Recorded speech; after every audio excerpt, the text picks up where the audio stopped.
Assalamualaikum and good morning. Today we will see a few questions about a Francis turbine. We go for question number one. A Francis turbine works with flow rate of 15,500 liters and runner rotates at 428 RPM. Velocity of water at inlet is 9 meter per second and pressure head at this area is 260 meter of water. Center point of turbine is located at 3.35 meter from the draft tube. Inlet diameter and inlet width of runner is 2.4 meter and 0.3 meter respectively. If overall efficiency is 90%, determine the power of turbine, the guide vane angle, and the blade angle at inlet. Okay, so this is the question. So I hope you could imagine the design of this one.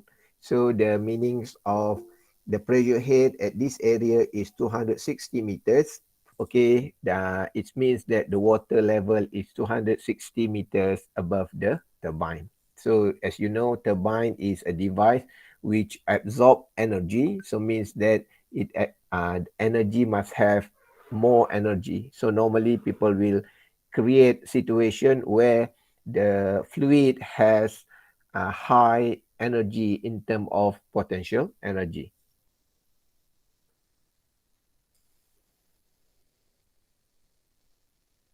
Okay, so this is the answer. First, you need to draw your velocity triangle. So this is the velocity triangle.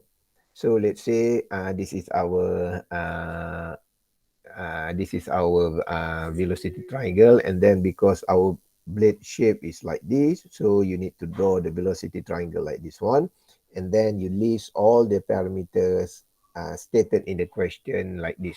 So we have B1, we have D1, we have V1, we have P1 over rho G, which is the pressure head.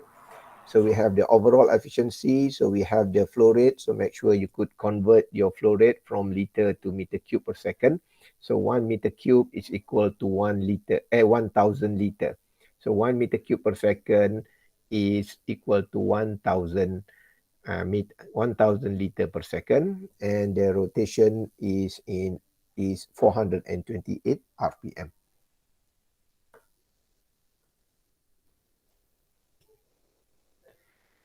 Okay, so let's calculate the power of turbine. So we assume that this is the diagram for the question. So we have a tank here. Let's say we have a dam or something like that. So from this dam, so the water flow into the Francis turbine, and then the draft tube will release the water out. So and then from the question, it is given that from the center point of Francis turbine and the outlet level is 3.35 meter. However, the distance here, okay, it's I put it as unknown because yes, it is given as P1 over rho G is 260 meters, but you must remember that in our notes we learned about the height of water and effective head. So I assume that this 260 meters is actually the effective head at this point. Okay, effective head means the real head that will give you energy for your Francis turbine. Maybe the height here is 300 meters because there is losses. So the effective head at the inlet of Francis turbine is 260. So mean 40 meters energy of water need to be overcome the friction. Okay, that's why I put here as unknown. So and then we could develop Bernoulli equation here. So let's say we have point number 1, we have point number 2, and point number 3. So you may develop your Bernoulli equation to compare energy at point number 1 with point number 2, or point number 2 with point number 3, or point number 3 with point number 1. Okay, you could compare all that point because the water is flow from 1 to point number 2 and from number 2 point to point number 3. So means that the energy is actually flow at one single line like this, So you learn about streamline and so on in ideal flow. That is the idea. The Bernoulli equation is actually only valid if the water stream, the water flow on the same streamline. So because we assume this is the same streamline, means that we could compare the energy between point 1, point 2 here, and point 3. Okay, however, if we see the diagram here, from the question, the height of 2 and 3 here is given, which is 3.35 meter, but the height from 2 and 1 is not given. As I said, the 260 is the energy head at this point, so it's maybe not reflect the real height of this situation. So means that it is advantage for you to make your Bernoulli equation for point 2 and point 3. So this is the Bernoulli equation. As you know, we are dealing with turbine here. So means that the head of turbine must be put at your right side, at the outlet value of Bernoulli equation. So we substitute everything. So we have a P2 here, means the energy at this one. Okay, so the energy inside a pipe or inside a pipe system. So we cannot assume it is equal to 0. Energy at point 1, yes, it is equal to 0. Energy at point 3, yes, it is equal to 0. Why? Because the situation, it is open to atmospheric pressure. Okay, so means that the pressure that touch for on this surface is P ATM, and also for this surface. However, pressure inside pipe here is not equal to atmospheric pressure. So so means that we leave the value of P2 rho g here. So we also says that V2, we need some value for V2 because the velocity inside this pipe here, okay, we must have certain velocity inside this pipe. So and then the Z2 here, okay, so mean the height of this one from the datum. So let's say this is our datum. Okay, we start to measure the height from this level. So and then for pressure at point number 3, it is equal to 0 because it is atmospheric pressure. So the velocity at 3, we assume will end at 0. So means that yes, velocity flow, water flow at certain velocity here, but after certain time, so it will stop at 0 meter per second. So we assume this is the final velocity. And the Z here, so because we assume this is the datum of our calculation, so we take it as 0, and then we have the head of turbine. So and then we could substitute all the value. So we could rearrange this one. So we have these terms. So we substitute the pressure at the inlet of the turbine, 260. So it is, from the question, we know that the velocity is 9 meter per second. So we substitute with 9 meter per second here. And then the height here is 3.37. So we have head of turbine is equal to 267.5 meter. So the power of turbine, we could calculate by using this equation, rho GQH, but please bear in mind, the H here must be the H effective. Means what is the real energy, the real head in the inlet of Francis turbine. You cannot take this one, as I said, because there is a lot of friction from point 1 to point 2 that you need to put in your calculation. And the value of 260 meters is not reflect the total situation here. So it is only reflect what happened just before entering the Francis turbine. So we need to take the energy head at the inlet of Francis turbine. So according to this calculation, so it is 267.5. So we substitute the value, we get it is 40.67 megawatt. So this is the power of turbine for this question. And then we could calculate the Guidevane. Okay, what is the Guidevane? Okay, as I said in my previous lecture, because water come from high level. So, when water travel too long, too far, so it will change the flow type from laminar to turbulence. So turbulent means molecule of water will flow at any direction without any rules.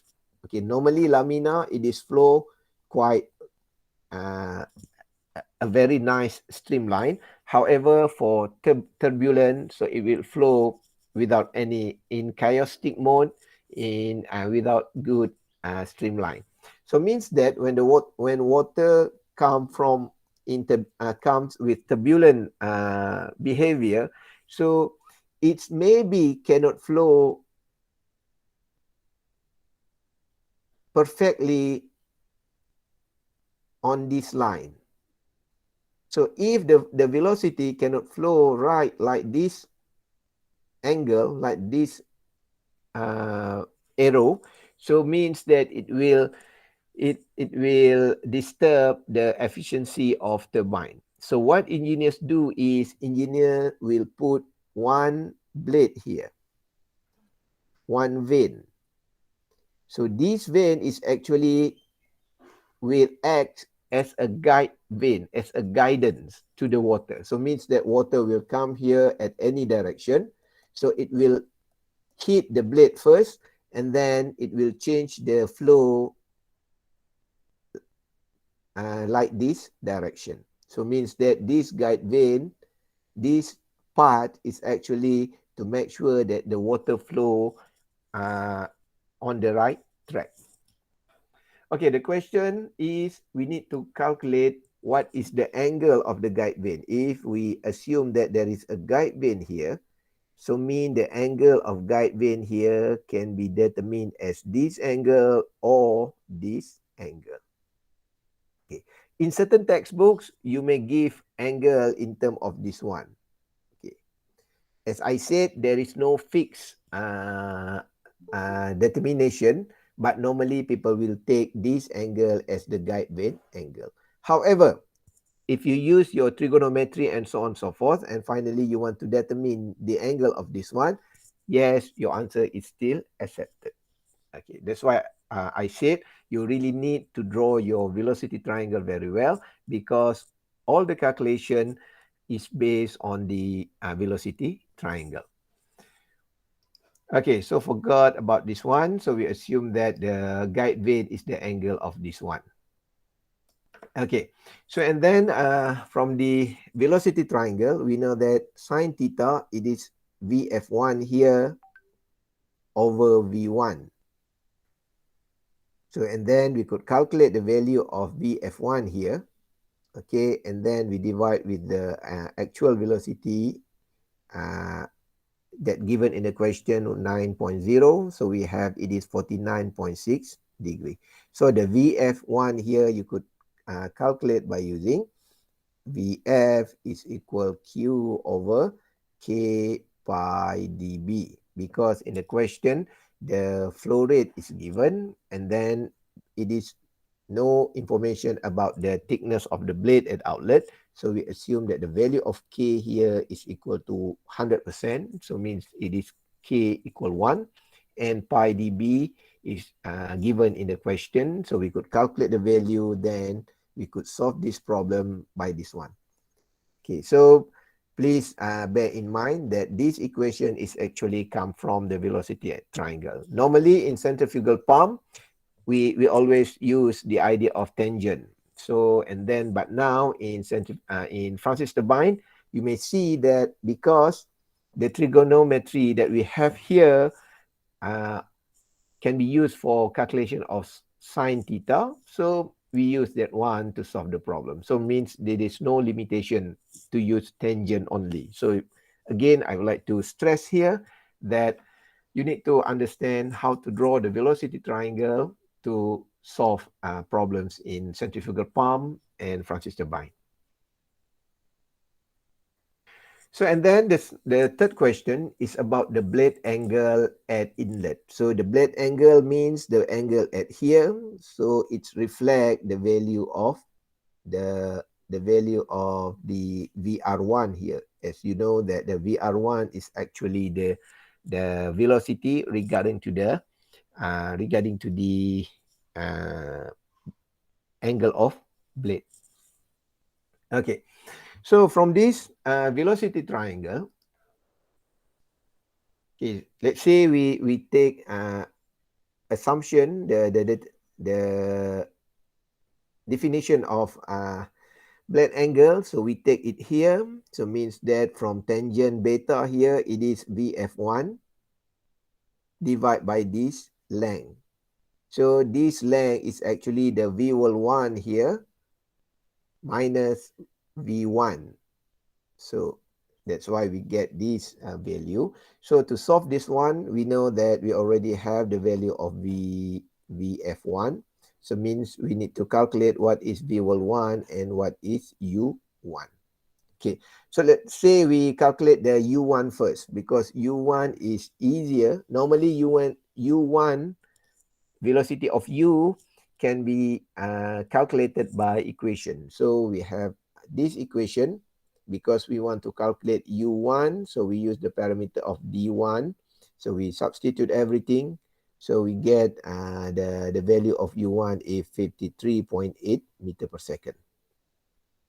So and then we need to calculate the V1 here. So we know that V1 is value at this side. Again, because we already know the value of angle, the angle here.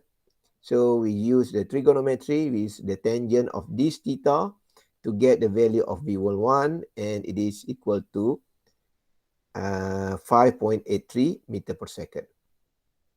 Okay, so and then we substitute into this equation again, so we could get beta 1, which is here, is equal to 8.13 degree.